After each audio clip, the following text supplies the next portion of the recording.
Allez, c'est la dernière des vidéos pour les propriétés de Flexbox. On va voir Order, c'est très facile, ça permet de changer l'ordre. Par exemple, si je mets Order 3 ici, tac, ça va mettre mon élément bleu à la fin. Lui, je mets par exemple Order 2, il va rester ici. Et Order 1 pour le Solomon.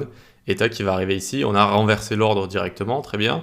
Et on peut également mettre -1 par exemple, ça fait la même chose, ça met l'élément au début ici. Ok ? C'est Order, c'est pas très utilisé et ce n'est pas même conseillé d'utiliser pour tout ce qui est accessibilité. Voilà, donc vraiment avec précaution. Moi, j'ai jamais utilisé par exemple, je vois très rarement, voire pas du tout des gens utiliser, mais ça existe. Si vous voulez changer l'ordre, vous pouvez utiliser Order. Allez, dernière propriété qu'il va y avoir, ça va être Flex Flow et en fait, c'est une propriété raccourcie pour Flex Wrap et Flex Direction. Donc, ce qu'on va faire, on va mettre tac, ça en commentaire et Flex Wrap par exemple, on met Wrap ici. Là, on va rajouter des items, donc je fais juste CTRL Z, vu qu'on en avait déjà rajouté.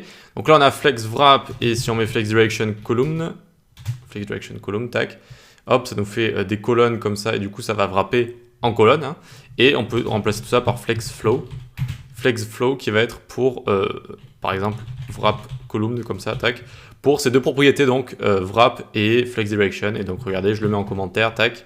Et donc, on va avoir exactement la même chose. C'est une propriété raccourcie, même si celle-là, moi, je préfère vraiment écrire Flex Wrap et Flex Direction. J'utilise pas trop, mais si vous voulez l'utiliser, vous pouvez également. Je préfère les avoir en visu, comme ça, pour bien savoir ce que je fais. Par exemple, si j'ai renversé l'axe ou pas, si j'ai renversé les axes ou pas. Et bien voilà, c'est terminé. Enfin, on peut souffler avec toutes ces propriétés. Voilà, il y en a une dizaine, mais entre nous, les plus utiles vont être Justify Content, Align Item. Ça, c'est vraiment ce que vous allez utiliser très très souvent. Flex Wrap aussi. Est-ce que vous avez envie que les éléments wrap ou pas? Et Flex Shrink, ne pas oublier que les éléments de base, les Flex Items, les items flexibles, eh bien, ils vont se rétrécir si le container rétrécit et qu'il n'y a plus de largeur disponible. Ça va rétrécir et ça, il faut tout le temps le prendre en compte.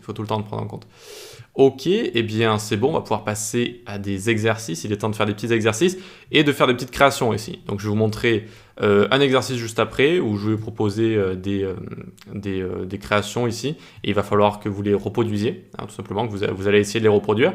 Et ensuite je vais vous montrer quelques petits agencements sympas, quelques petites positions sympas qu'on peut faire avec Flexbox, type blog, type présentation, etc. Allez, on passe à la suite.